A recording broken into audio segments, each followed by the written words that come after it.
that existence, the physical universe, is basically playful. There is no necessity for it whatsoever. It isn't going anywhere. That is to say, it doesn't have some destination that it ought to arrive at. But that it is best understood by analogy with music. Because music, as an art form, is essentially playful. We say you play the piano. You don't work the piano. Why? Music differs from, say, travel. When you travel, you are trying to get somewhere. In music, though, one doesn't make the end of a composition the point of the composition. If that were so, the best conductors would be those who played fastest.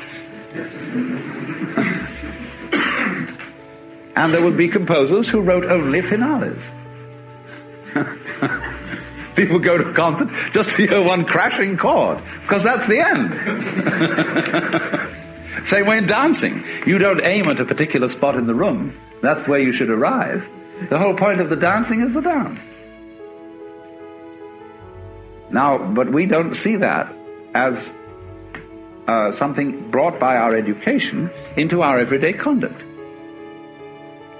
We've got a system of schooling which gives a completely different impression.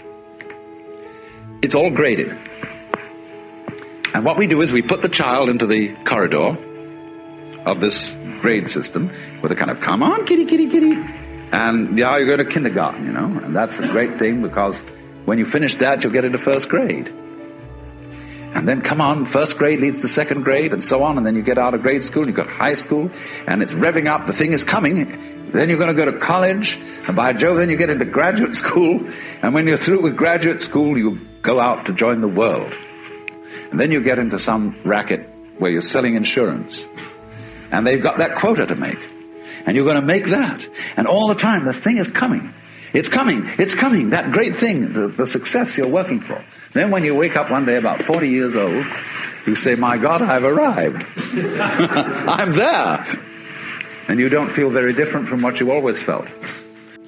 By expectation. Look at the people who live to retire and put those savings away. And then when they're 65, they don't have any energy left. They go and rot in an old people's senior citizens community. Because we've simply cheated ourselves the whole way down the line. We thought of life by analogy with a journey, with a pilgrimage, which had a serious purpose at the end, and the thing was to get to that end, success or whatever it is, or maybe heaven after you're dead. But we missed the point the whole way along.